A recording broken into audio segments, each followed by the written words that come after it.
오늘 주님께서 주신 말씀을 간단히 말씀 교제하고 내려가도록 하겠습니다.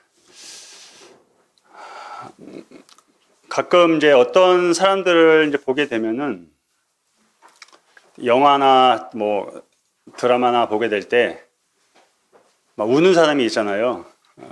그 어떤 슬픈 장면이 나오면은 거의 감동해서 막 우는 사람이 있는데 저는 개인적으로 그런 사람들을 이해하지 못했습니다. 자기가 아는 사람도 아닌데 왜 울어? 그렇게 생각했던 사람 중에 하나였는데 그 이해 못할 짓을 제가 얼마 전에 했습니다. 한 영화 한 편을 봤는데요. 정말 그것도 벌건 대낮에 닭똥 같은 눈물을 뚝뚝 흘리면서 영화 한 편을 봤습니다.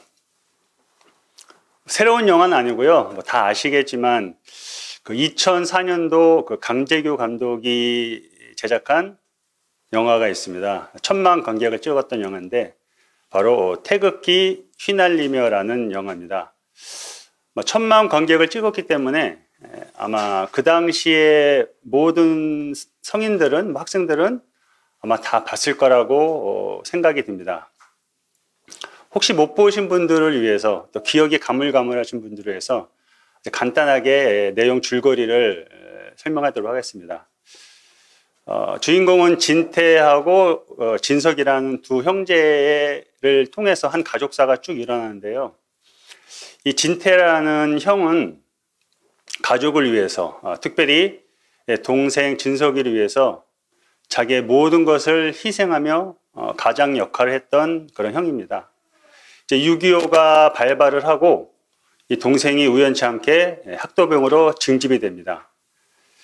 그래서 이 진태라는 형은 그 동생을 그 사지인 전쟁터에서 빼내기 위해서 자기도 그 군대에 들어가고 같이 자원 입대를 합니다. 전쟁이 한참 있었을 때 거기 이제 부대장이 그런 말을 합니다. 당신이 전쟁을 해서 혁혁한 그런 정가를 올리면, 그래서 무궁훈장을 타게 되면은 당신 동생을 빼낼 수 있다라는 그 말을 듣고 이 진태라는 그 형은 정말 자기의 목숨이 100개라도 남을 만큼 자기 목숨을 구하지 않고 그 동생을 위해서 전쟁터에서 공을 쌓기 위해서 죽음을 불사하고 전쟁을 참여합니다. 뭐 줄거리를 다 이야기하면 한도 끝도 없으니까, 그래서 우연치 않게 어떤 사건이 흐르고 그 끔찍히 아꼈던 동생이 어떤 일로 인해서 불타 죽었다는 소식을 들었습니다. 그때 이 진태라는 형은 분노했고 절망해서 그 소대장을 돌로 쳐 죽이고 북한군으로 전향을 합니다. 시간이 흘러서 이제 전쟁이 이제 막바지에 당했을 때 이 동생 진석이가 자기 형이 북한군에 있다는 것을 알고 이 동생인 진석이도 이제 부상을 당해서 후방으로 갔다가 편안하게 제대할 수 있지만 그 전쟁의 가장 사지인, 가장 치열한 전투인 그 하는 장소로 다시 본인이 자원해서 가게 됩니다. 거기서 분노로 눈이 막 돌아간 그 형 진태를 만나서 서로 자기가 살아있다는 것을 이제 확인시키시고, 이제 이 동생이 살아있는 걸 아는 그 형 진태는 총뿌리를 남한의 국군에게 돌렸던 총뿌리를 다시 북한군으로 돌려서 거기서 장렬하게 전사를 합니다. 그 시간이 수십 년 흘러서 이제 국군 유해 발굴단에 의해서 그 형의 유골이 발견됐고, 거기서 형이 죽었다는 사실을 이 동생 진석이는 그때 깨달았습니다. 그때 그 동생이 그 형의 유골과 유품인 그 만년필에 자기 이름이 새겨졌거든요. 그걸 보면서 막 우는 장면이 나와요. 거기서 제 감정이 터치가 돼서 나이가 먹었나 봅니다. 저도 그 벌건 단넷에 그 닭똥 같은 눈물을 뚝뚝 흘리면서 봤습니다. 저는 처음에, 저도 물론 이 영화를 한번 봤었거든요. 두 번째 보게 됐는데, 처음에 그 영화를 봤을 때는 그 한국 전쟁의 참상, 또 아픔을 다루는 영화인 줄 알았어요. 근데 두 번째를 보게 되니까 그 강재규 감독이 의도했던 그런 주제가 있더라고요. 바로 형제에 대해서, 형제의 사랑에 대해서 이 강재규 감독이 어떤 메시지를 던지지 않았나 생각이 됩니다. 미국에서는 이 영화도 방영이 됐는데, 형제 태극기 휘날리며라는 주제가 아니라 형제애라는 주제로 그 제목으로 영화가 상영됐다고 합니다. 이 동생을 향한 형의 자기 목숨까지 버리는 사랑, 자기가 살아있음을 알리기 위해서, 그 형을 북한군에서 빼내기 위해서 그 죽음의 사지 전쟁터로 다시 돌아간 동생, 후에 그 형의 유품을 발견했을 때 그 동생의 아픔, 절망, 눈물들을 봤을 때 이제 저는 그 영화 한 편을 보면서 형제에 대해서, 형제 관계에 대해서, 형제 사랑에 대해서 다시 한번 묵상하게 됐습니다. 그래서 오늘 제가 성도님들과 같이 교제 나눌 그런 말씀의 주제는 바로 형제 사랑이라는 주제로 말씀을 나누도록 하겠습니다. 이 기독교에서 형제라는 그런 말의 의미는 남자만 국한시키는 것이 아니라 남자, 여자, 형제, 자매 모든 그리스도인들을 의미하고 있습니다. 마태복음 이제 23장 8절 보시게 되면은 높은 자리에 앉아서 사람들에게 갈채를 받고 그런 마음이 높은 바리새인들과 서기관들에 대해서 주님이 그들을 심하게 책망합니다. 랍비라 칭하지 말라고. 너희 선생은 하나니 너희는 다 형제라고 주님께서 바리새인을 책망하면서 주님을 따르던 제자들에게 너희는 다 형제라고 이렇게 말씀하고 계십니다. 어떤 선생이 지도자가 아니라 우리 주님 안에서 모든 우리 형제들이 다 한 동일한 그런 신분인 형제라고 말씀하고 계십니다. 우리 히브리서 2장 11절을 잠깐 보도록 하겠습니다.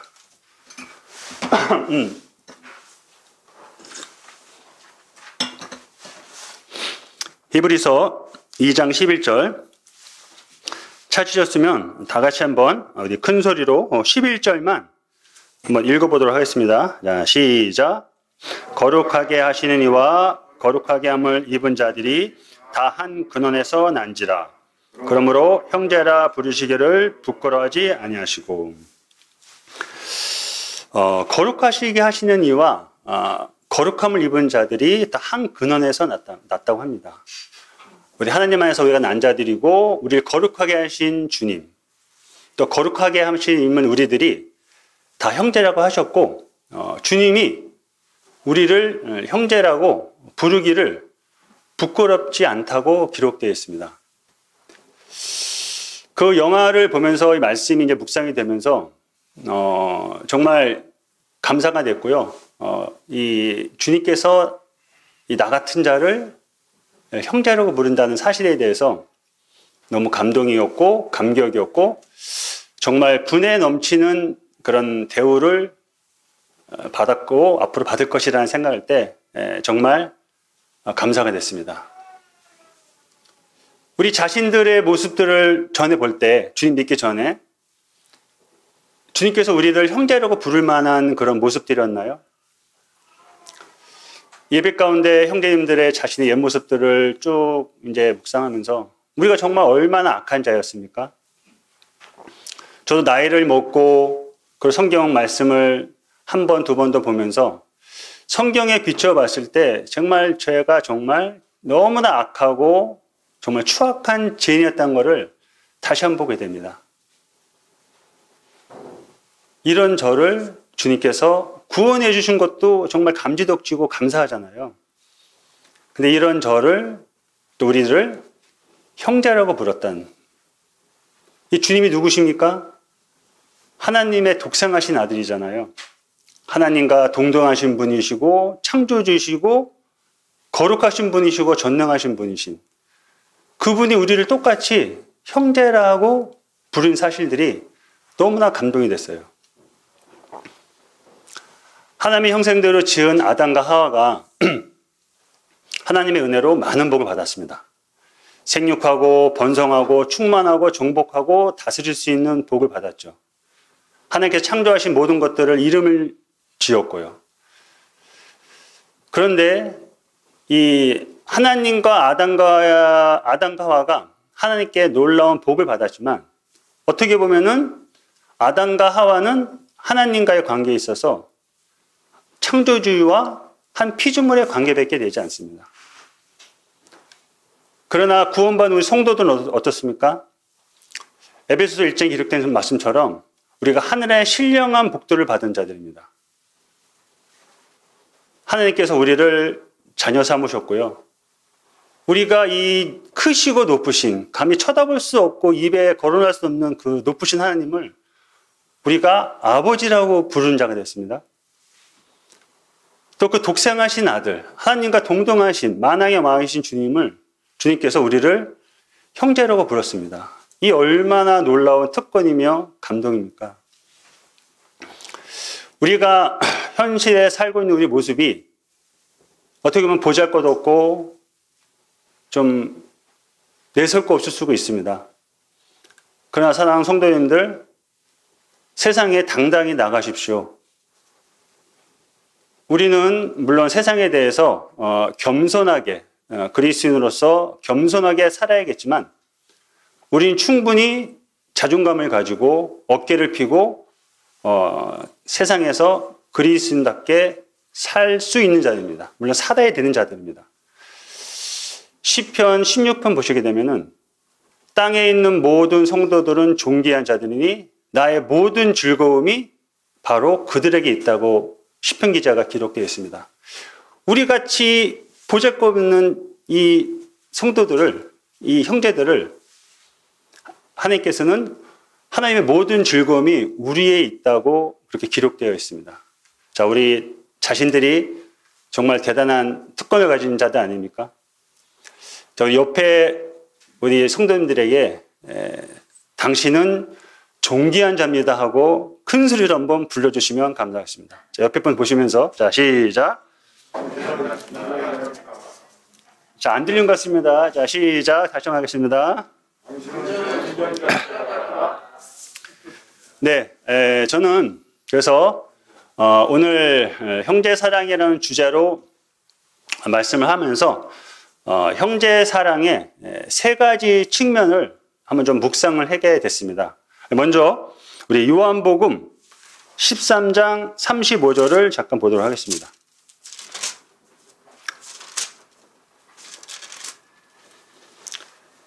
자, 요한복음 13장 35절.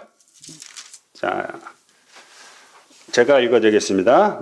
너희가 서로 사랑하면 이로써 모든 사람이 너희가 내 제자인 줄 알리라.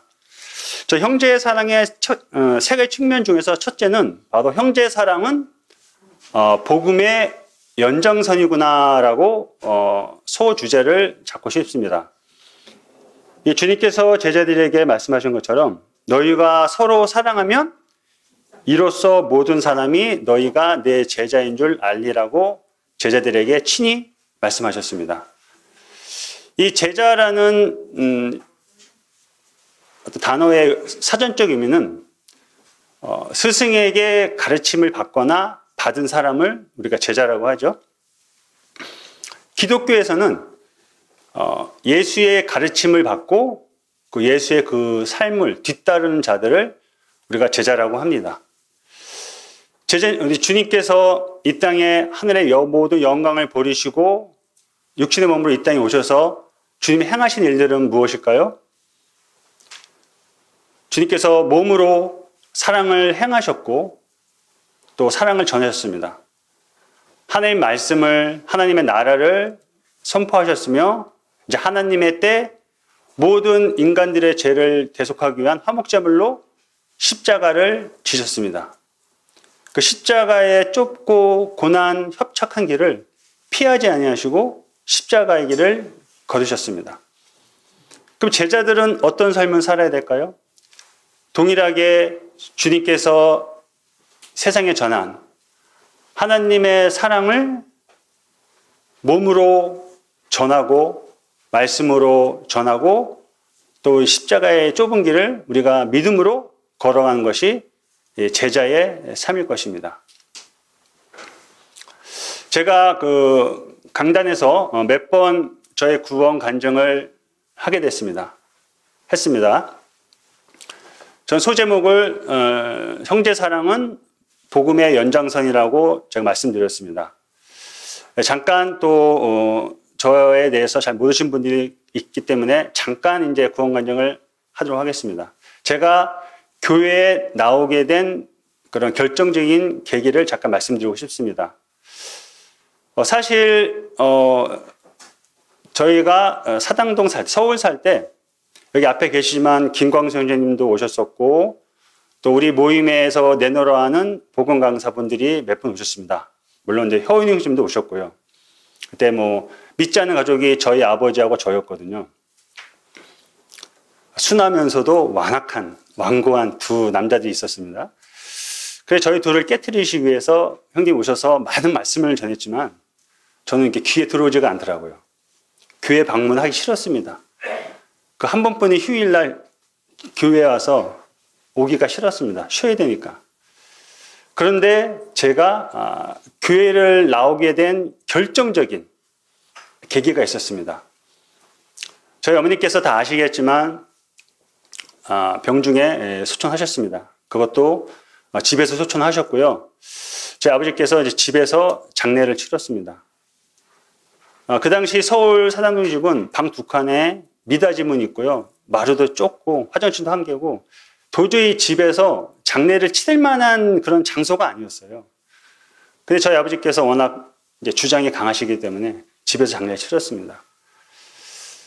그때 그때는 군포 교회죠. 금정동에 있을 때. 그때 여기 계신 분들도 계시지만 많이 떠난 분들이 계십니다. 그 형제 자매님들, 그분들이 저희 집에 오셔서 그 좁은 집에서 그 많은 사람들, 조문객들을 음식을 다 해주셨습니다. 그때 저희 자매는 그때 몸살이 심해서 뭐 이들 잘 못했거든요. 또 상주였고. 그거를 이제 하루 이틀 보면서 너무나 감사가 됐어요. 어머님이 정말 성도님들에게 정말 많은 사랑을 받았구나. 저게 어머니가 말하던 그 주님을 믿는 사랑인가? 형제에 대한 사랑인가? 그런 의구점을 잠깐 가졌어요. 그때 3일째 되는 날 이제 발인을 하고 저희 어머님이 이제 그 기독교 묘지, 포천에 있는 기독교 묘지에 매장을 해드렸습니다. 지금 1월도 춥잖아요. 서울 경기권도. 근데 포천의 1월 날씨는 정말 지금도 생각해도 머리가 쭈삣쭈삣할 정도로 추운 날씨였습니다. 그곳에 모든 성도님들이 다 올라가셔가지고 같이 기도해 주시고 헌신해 주시고 같이 눈물로 같이 흘려주시고 그 형제의 사랑에 대해서 제가 너무나 깊은 감동을 받았어요. 그래서 차 타고 오면서 모든 장례 절차를 마치고 차를 타고 오면서 제가 뭐 복음이 뭔지 그때는 그런 관심보다도 저들이 나타나는 형제 사랑이 뭔가 한번 알아봐야겠다. 그래서 그 형제 사랑이 무엇인가를 알고 싶어서 제가 이 군포교회를 방문하게 된 기회가 됐습니다. 그 이후로 이제 복음을 듣고 제가 구원을 받았죠.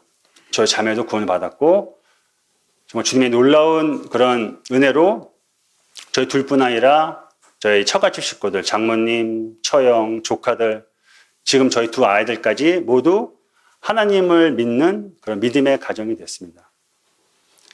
이 형제 사랑이 없다면 과연 제가 교회를 방문했을지 않지 않았을까 생각이 듭니다. 이 전도, 복음, 우리가 복음의 빚진 자로서 당연히 전도를 해야 되고 복음을 증거해야 됩니다. 진리의 말씀, 좋은 설교, 좋은 시설을 갖춘 예배당, 그에 따른 부대지설 다 중요합니다. 필요하고요. 그렇지만 여기에 더해서 우리가 형제의 사랑이 더해졌을 때 우리의 전도에 대한 파급 효과는 아마 그 이상 배가가 될 것입니다. 어젠가 그제 저희 카톡으로 우리 미국에 사는 조카가 이제 결혼할까라는 그런 소식을 들었어요. 아마 아실 분 아실 겁니다. 우리 이내라고 한국에 와서 이제 믿음으로 주님을 영접하고 침례받은 자매인데, 그곳에서 한 형제를 만나서 이제 결혼을 한다고 사진을 보내왔습니다. 근데 저희 조카하고 그 결혼할 상대가 찍은 같이 그냥 부둥켜하고 찍은 사진을 보니까 얼굴이 너무 이뻐 보이는 거예요. 또 잘생겨 보이고, 얼굴이 너무 기뻐 보이고 평안이 있어 보이는 거예요. 우리가 서로 사랑하게 되면은 얼굴이 변하지 않습니까? 자매 얼굴은 항상 좋죠? 저희 자매 얼굴은. 저 사랑해서요. 저도 마찬가지고요. 사랑을 하면은 우리 여자분들은 아름다워지고 우리 남자들은 더 멋져질 것입니다. 우리가 복음을 전한 것도 중요하지만 그 안에서 주님 말씀처럼 너희가 서로 사랑하면 너희가 내 제자인 걸로 알 거라고 말씀하신 것처럼 우리가 서로 사랑을 하게 되면은 아마 우리 얼굴이 많이 변할 거예요. 평안해 보이고 얼굴에 기쁨이 있고 주님으로 채워지는, 또 형제 사랑으로 채워지는 세상이 알지 못한 평안을 우리가 얼굴에 끼칠 것이고 얼굴이 아마 기쁨으로 넘칠 것입니다. 그때 믿지 않은 자들이 우리에게 네가 가지고 있는 소망이 무엇이냐라고 물어봤을 때 우리는 담대히 예수 그리스도의 복음을, 십자가의 사랑을 전할 수 있을 것입니다. 그래서 형제 사랑은 복음의 시작이자 연장선이 될 수 있는 것입니다. 빌레몬서는 바울의 서신서 중에서 가장 짧은 서신서입니다. 또 바울의 가장 개인적인 그런 마음을 담긴 편지이기도 합니다. 다 내용을 아시겠지만 바울의 복음을 통해서 구원받은 추측한 그 빌레몬이라는 성도가 있습니다. 빌레몬에게는 오네시모라는 그런 노예가 있습니다. 근데 이 노예 오네시모가 빌레몬을 속이고 몰래 도망을 갑니다. 빌레몬의 그런 수중에서. 당시 법에 의하면 도망친 노예는 바로 사형이었어요. 그런데 더불어 이 오네시모가 빌레몬의 소유까지 훔쳐서 도망을 하게 됩니다. 이거 잡히면 무조건 사형이죠. 이 오네시모가 도망을 가서 하나님의 계획과 섭리겠죠? 로마에 구금된 바울을 만나게 됩니다. 이 오네시모가 바울을 통해서 복음을 듣고 주님을 영접하는 그런 은혜를 있습니다. 그때 이 바울이 이 빌레몬에게 서신서를 보냅니다. 그것이 빌레몬서인데, 오네시모가 너에게 큰 죄를 졌고 도망쳤지만 이제 그를 용서하고 성도로서, 형제로서 받으라고 합니다. 이 오네시모가 훗날 복음의 큰 일꾼으로 일할 수 있도록 그를 용서하고 받으라고 합니다. 우리 빌레몬서 잠깐 보도록 하겠습니다.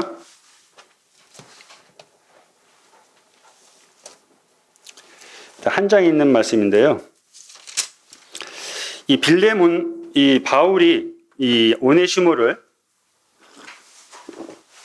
얼마나 사랑했는가를 잠깐 보도록 하겠습니다. 사실 1장 8절 보시게 되면요. 바울이 이렇게 빌레몬에게 얘기를 합니다. 내가 그리스도 안에서 아주 담대하게 내가 마땅한 일로 명할 수 있으나 라고 기록되어 있습니다. 이 바울을 통해서 구원받은 빌레몬에게 내가 그저 권위를 가지고 야 빌레몬아 오네시모 갈 테니까 나를 봐서 네가 그 오네시모를 받아줘 그렇게 하지 않았거든요. 또 마땅한 일로 명할 수 있었습니다. 너도 죄인이었잖아. 너도 죄인이었지만 하나님께서 너를 용서해 주셔서 사랑하셨잖아. 그러니까 너도 오네시모를 용서하고 받아와. 마땅한 일로 이렇게 얘기하지 않고 어떻게 했죠? 9절 보면은 사랑으로서 간구하노라라고 기록되어 있습니다. 이 바울이 빌레몬에게 오네시모에 대해서 얘가 사랑으로 받으라고 말씀하고 계십니다. 이 오네시모에 대한 바울의 사랑은 어떻게 보면 굉장히 깊었던 것 같아요. 우리가 1장 10절을 보게 되면요. 오네시모에 대해서 갇힌 중에서 낳은 아들이라고 기록되어 있습니다. 11절에서는 그가 전에는 내게 무익하였으나 이제는 나와 내게 유익하다고 기록되어 있고요. 11절 보게 되면은 내게 그를 돌려보내노니 그는 내 신복이라고 기록되어 있습니다. 16절 보게 되면은 이후로는 종과 같이 대하지 아니하고 종 이상으로 곧 사랑받는 형제로 둘 자라고 기록되어 있습니다. 사랑받는 형제라고요. 17절 보시게 되면 그러므로 내가 나를 동역자로 할진대 그를 영접하기를 내게 하듯 하고 이 바울을 영접하기를 오네시모를 영접하도록 오네시모가 똑같이 그런 마음으로 오네시모를 영접하라고 빌레몬에게 사랑으로 간구하고 있습니다.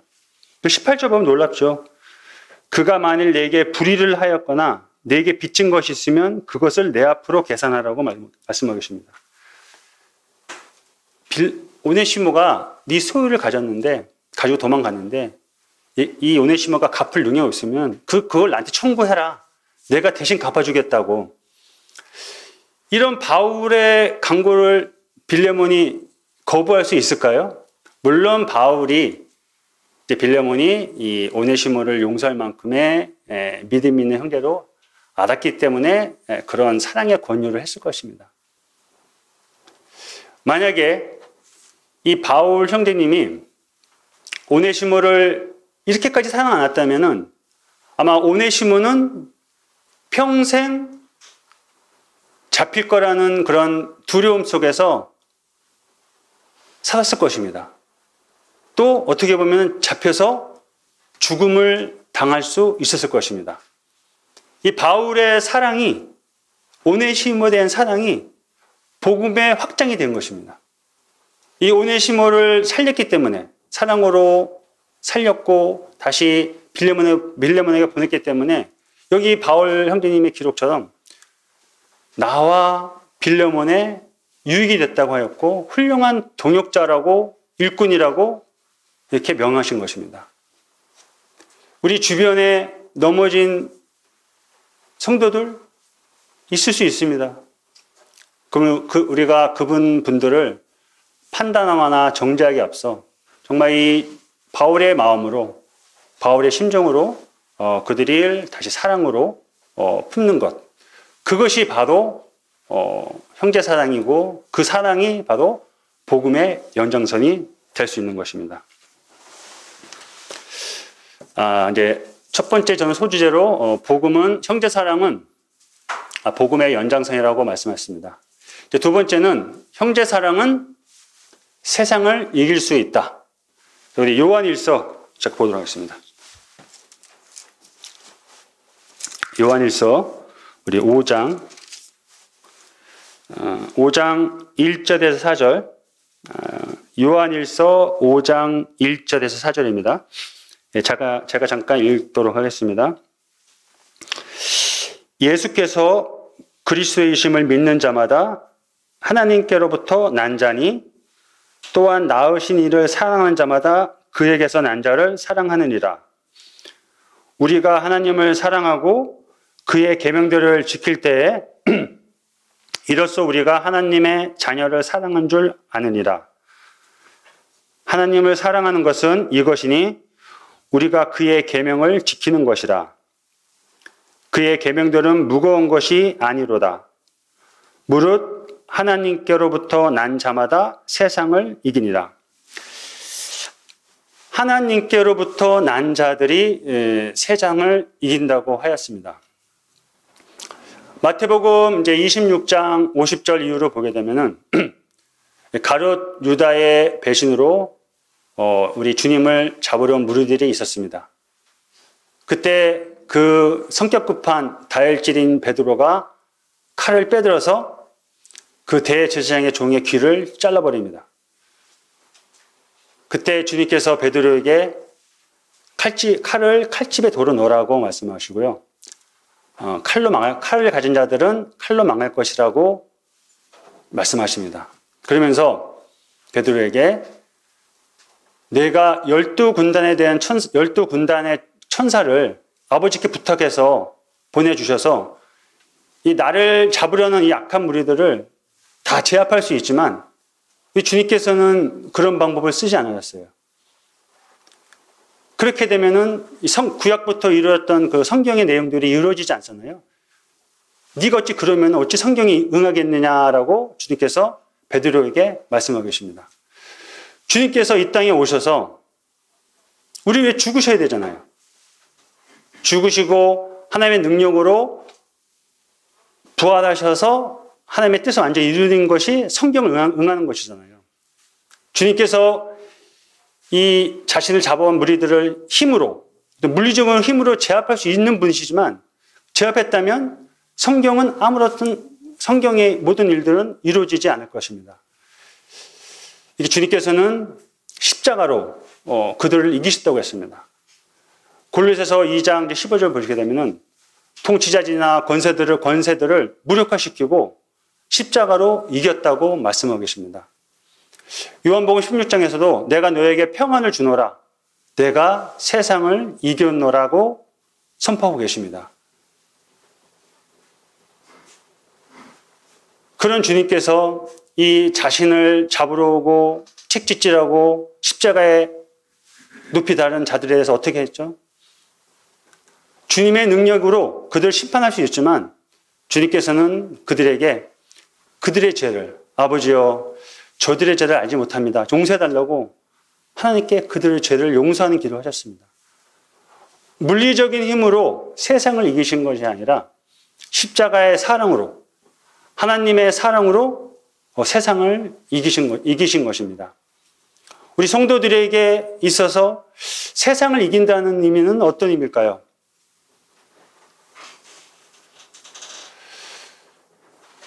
우리는 이 땅에 살면서 육식의 정욕과 안목의 정욕과 이상의 자랑부터 노출되어 있습니다. 죽음을 두려워했었고요. 우리가 주님 믿기 전에는 고난, 가난, 질병으로부터 낙심하고 절망했습니다. 그런데 우리가 이 요한일서 말씀처럼 그리스도를 믿는 믿음으로 우리가 하나님께 난 자가 됐습니다. 이제 하나님의 사랑으로 인해서 우리가 세상을 이겼다고 했지 않습니까? 바로 우리 세상을 이기는 힘은 주님과 같이 우리가 세상 안에 있었지만은 이런 고난과 슬픔과 가난으로부터 절망하지 않고 그 고난을 뛰어넘는 믿음으로 살 때, 하늘의 소망을 두고 믿음으로 살 때 우리는 세상을 이겼다고 할 것입니다. 세상 안에 있지만 세상에 속하지 않는 자로 살아갈 때 주님께서 우리에게 너 잘했노라, 네가 세상을 이겼다라고 우리에게 칭찬하실 것입니다. 여기서 요한 사도는 하나님께 난 자가 세상을 이겼다고 했습니다. 1절 다시 보시게 되면요, 하나님의 난 자는 두 가지의 모습이 있습니다. 바로 예수께서 그리스도의 심을 믿는 자마다 하나님께로부터 난 자인데, 그 난 자들은 낳으신 이를 사랑하는, 낳으신 이죠. 하나님을 사랑하고 또 그에게서 난 자를 사랑한다고 했습니다. 하나님께 난 자들, 세상을 이긴 자들은 하나님을 사랑하고 하나님에게 난 자들을 사랑한다고 했습니다. 바로 형제를 사랑한 자들이 세상을 이긴다고 말씀하고 계십니다. 마태복음 16장 18절에서 주님께서 이렇게 말씀하셨잖아요. 내가 이 반석 위에 내 교회를 세우려니 음부의 권세가 이기지 못할 것이라고 말씀하고 계십니다. 하나님께서 창세전에 그리스도 예수 안에서 우리 교회를 예정하시고 준비하셨습니다. 이 교회를 통해서 우리 성도님들을 모으셨죠. 부르셨어요. 한 명을 부르신 게 아니라 많은 형제들을 부르셨습니다. 나 혼자 교회 이룬다고 해서 우리가 세상을 이길 수 있을까요? 우리가 그렇게 영적이고 믿음이 강한 분입니까? 우리 혼자 스스로는 세상을 이길 수 없습니다. 우리가 하나님을 사랑하고 하나님께로부터 난 자들을 사랑해야지. 우리 주변의 형제들을 사랑해야지 우리가 세상을 이길 수 있습니다. 전도서 4장 말씀 보시게 되면은 한 사람은 이길 수 없다고 했잖아요. 두 사람은 대적할 수 있지만 삼겹살은 쉽게 끊어지지 않는다고 했습니다. 주님께서 마태복음 18장 20절에서 두세 사람이 내 이름으로 모인 곳에 내가 너희 함께 하시겠다고 말씀하셨습니다. 우리가 주님의 이름으로 함께 모였을 때, 그 사랑으로 함께 모였을 때 우리는 세상을 넉넉히 이길 수 있는 것입니다. 우리가 서로 사랑하고 하나님을 사랑하고 형제를 사랑할 때 우리는 세상을 넉넉히 이길 수 있는 것입니다. 요한계시록 2장 보시게 되면은 하나님께서 이제 7교회에 대해서 말씀하고 계십니다. 첫째 에베소 교회에 대해서 이렇게 말씀하고 계시잖아요. 너 참 잘했다고. 주님을 위해서 수고하고 헌신하고 인내했다. 정말 잘했다. 거짓 지도자를 분별하고 악을 멀리했다고. 주를 위해 열심히 살았다고. 그런데 이 에베소 교회에 책망할 것이 하나 있다고 했잖아요. 그건 무엇일까요? 나에 대한 첫사랑을 잃어버렸다고 말씀하고 계십니다. 하나님에 대한 첫사랑. 하나님께 난 자들은 하나님을 사랑한 자들이고 하나님을 사랑한 자들은 그 하나님께서 낳으신 자를 사랑한 자입니다. 형제를 사랑하는 자들이죠. 그런 사랑이 있을 때 우리가 세상을 이기는 것입니다. 우리 요한일서 4장 4절을 보시겠습니다. 요한일서 4장 4절 보시게 되면은 자녀들아 너희는 하나님께 속하였고 또 그들을 이기었나니 이는 너희 안에 계신 이가 세상에 있는 자보다 크심이니라. 우리가 예수를 그리스도를 믿음으로 발미암아 우리는 하나님께 난 자가 됐고 우리 안에 하나님이 계십니다. 그 하나님이 누구시냐면은 세상보다 크신 분입니다. 세상을 이기신 분입니다. 우리 안에 하나님을 품고 하나님이 품은 사랑하는 형제들을 품었을 때 우리는 세상을 이길 수 있는 것입니다. 자, 마지막으로 세 번째입니다.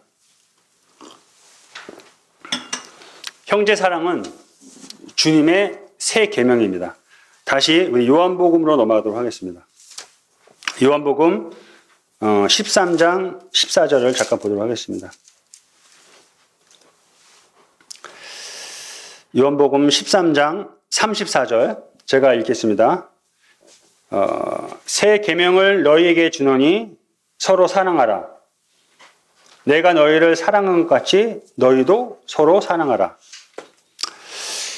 이제 13장에서는 이제 2층 다락방에서 주님께서 제자들을 불러서 이제 십자가에서 죽으시기 전에 마치 유언과 같은 말씀을 하시고 그 주님을 따르던 제자들하고 교제를 하고 계십니다.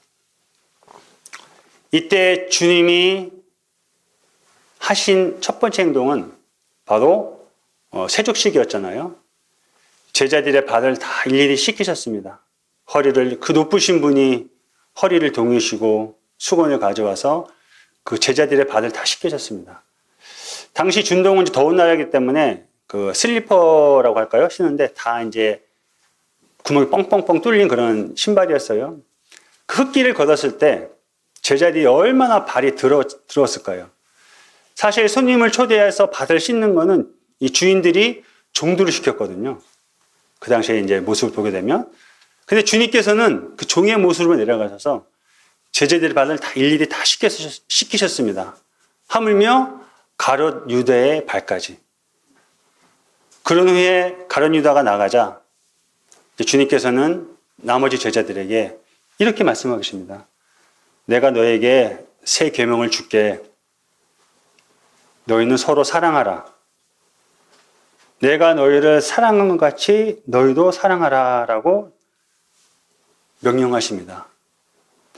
한 가지 말씀을 묵상하면서 성도님들은 뭐 신령한 분이라 잘 모르시겠지만 저는 좀 마음에 걸리더라고요.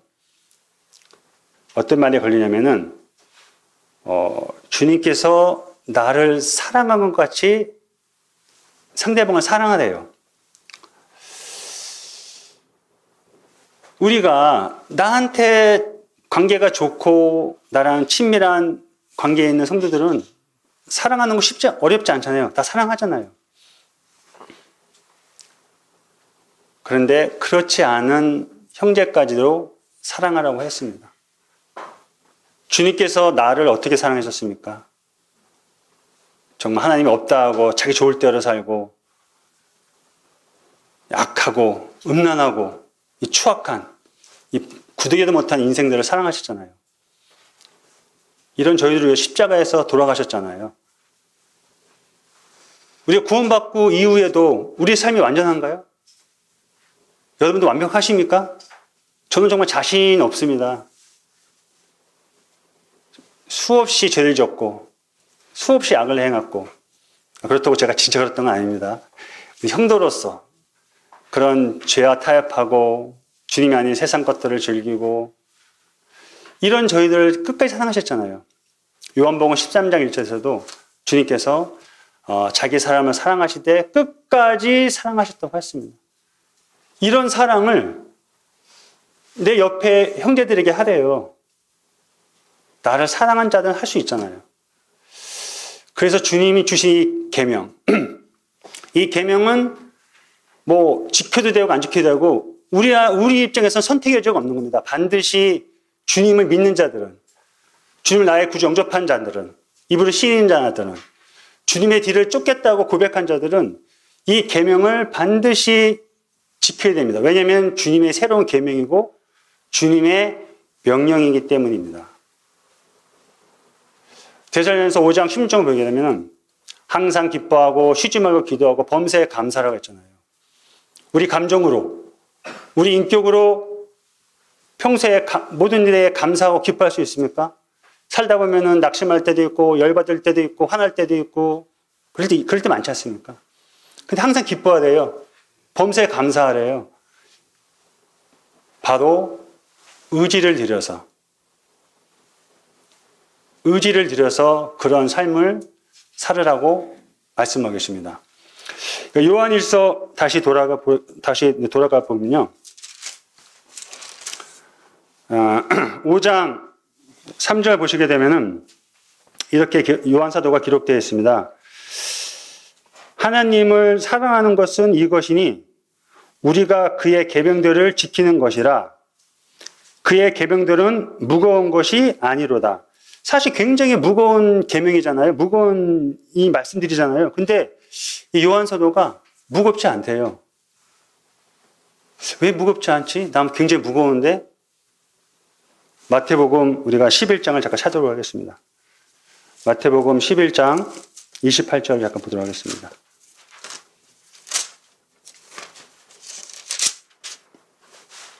마태복음 11장 28에서 30절 제가 읽겠습니다. 같이 읽을까요? 자, 마태복음 11장 28에서 30절 자, 다 찾으셨으면 시작.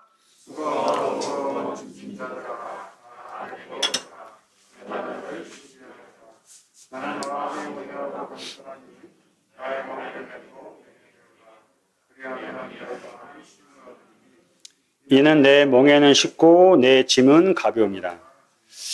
우리가 주님 안에 있었을 때 우리 많은 수건 무거운 짐들이 있다 할지라도 우리가 주님과 동행하고 말씀에 순종하고 주님의 뜻 가운데 살아갔을 때 이 계명을 잊지 않고 주님을 따라갔을 때 우리의 짐은 쉽지 않대요. 주님께서 그 짐이 무겁지 않대요. 가볍대요. 요한 사도가 말씀하신 것처럼 이거는 무거운 짐이 아니라는 것입니다.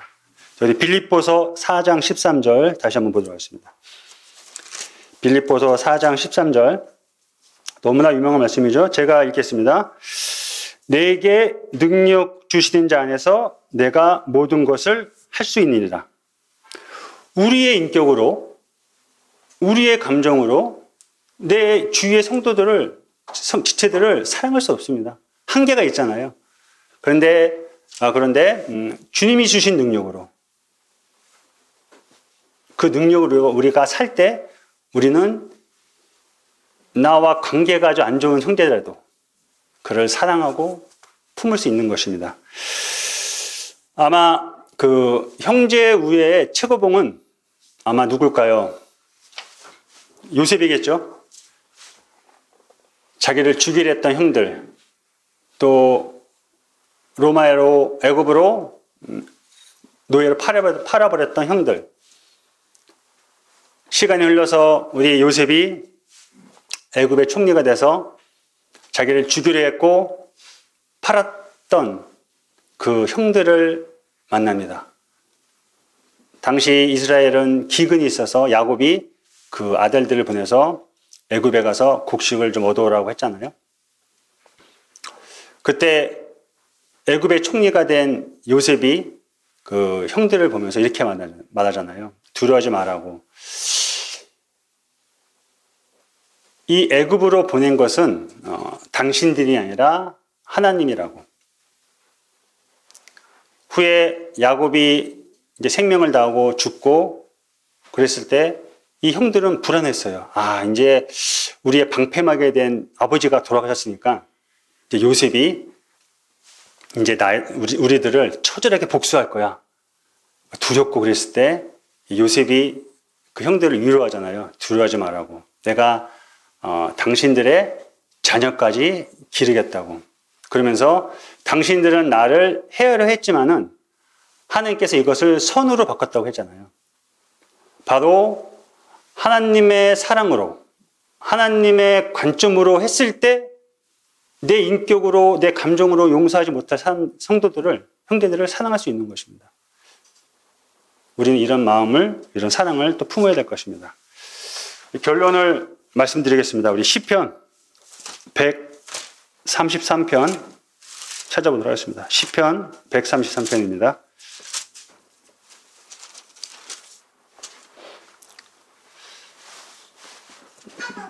자, 아마 성경에 나온 형제라는 그런 관계, 그런 의미를 가장 아름답고 정확하게 표현한 말씀이 아마 시편 133편일 것입니다. 자, 우리 다 같이 한번 큰 소리로 한번 읽어보도록 하겠습니다. 자, 다 찾으셨죠? 자, 시작. 보라, 형제가 연합하여 동거함이 어찌 그리 선하고 아름다운고.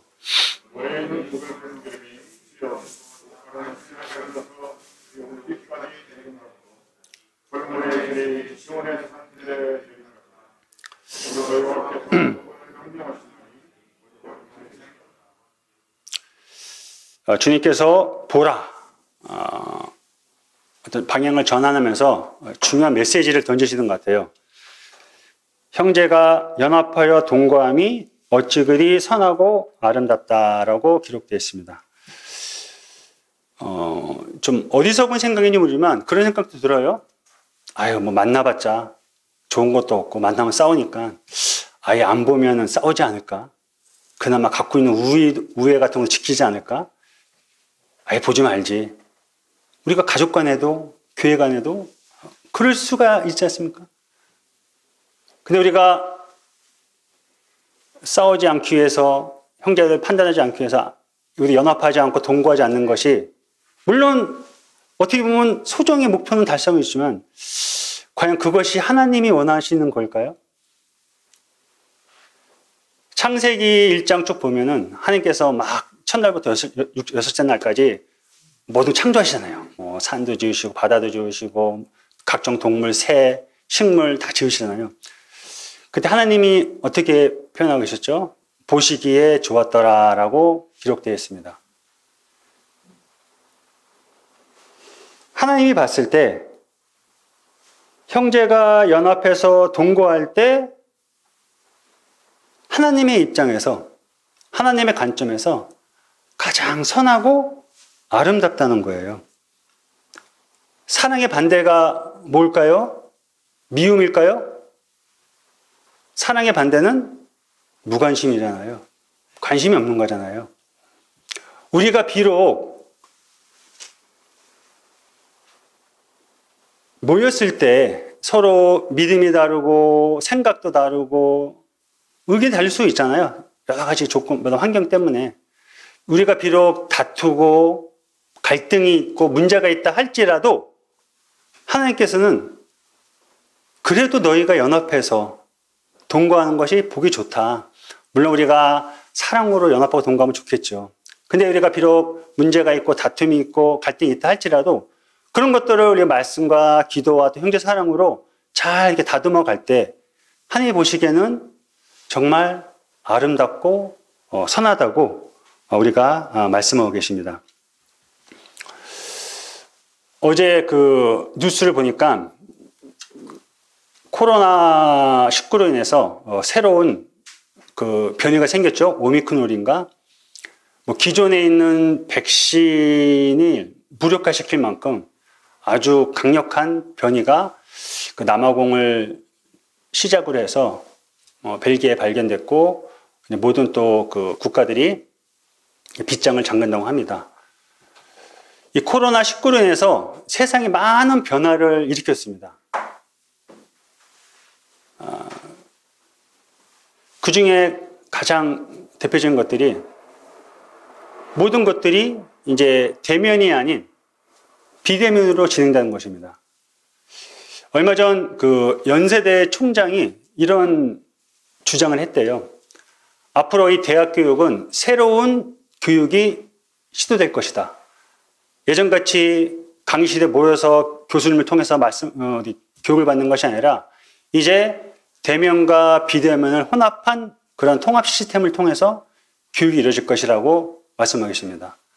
직장인들도 이제 재택근무하는 게 너무 편하잖아요. 막 힘들게 출퇴근하면서 막 가서 직장 근무하고 또 보기 싫은 사람 안 받는데 되고 직장에서도 이제 재택근무가 좀 당연한 거예요. 학교도 마찬가지죠. 교회도 마찬가지죠. 이제 계속 비대면으로 예배를 드리고 이제 정부에서 허락한 방역수칙 따라서 이제 우리가 모이기를 했습니다. 근데 저도 솔직히 고백드리자면 11월 첫째 주부터 수요일 날 나왔는데 부끄러운 고백이지만 너무나 이게 힘들더라고요. 이게 수요일 날 이 저녁 때 나온다는 게 정말 그동안 계속 나와서 수고하신 우리 나머지 형제님들 너무너무 수고하셨고 정말 감사가 되더라고요. 그 힘든 와중에 나와서 또 방송하시고 준비하시고 말씀 전하시고 함께 했던 수요일에 나오는 게 보통 힘든 일이 아니에요. 너무 이제 비대면에 익숙해져 가지고 그게 너무 편한 거예요. 어떻게 보면 안 나오는 게 당연한 것처럼 그렇게 되더라고요. 저는 코로나19는 제가 그런 영성이 좋고 사회에 관심 있는 사람은 아니지만은 저는 이 코로나19라는 게 이 사단의 아주 핵심적인 전략 같아요. 성도를 넘어뜨리고 교회를 무너뜨리는. 왜냐하면 모여서 우리 연합하고 물론 다투고 분쟁이 있다 할지라도 모여서 우리가 뭘 하더라도 모여서 모여야지 사람다고 그러잖아요. 일도 처리하고 모여서 연합을 해서 동거를 해서 해야 되는데 이 모이지 못하니까는 아무 일도 이루어지지 않는 것을 볼 수 있습니다. 주님께서도 말세의 징조의 때 이렇게 말씀하셨잖아요. 불법이 성함으로 사랑이 식어간다고. 점점 이 형제 간의 사랑이 점점 식어가는 것을 볼 수 있습니다. 자, 이럴 때 우리는 각 성도들은 교회는 어떻게 될까요? 우리 로마서 12장을 보도록 하겠습니다. 로마서 12장을 잠깐 보도록 하겠습니다.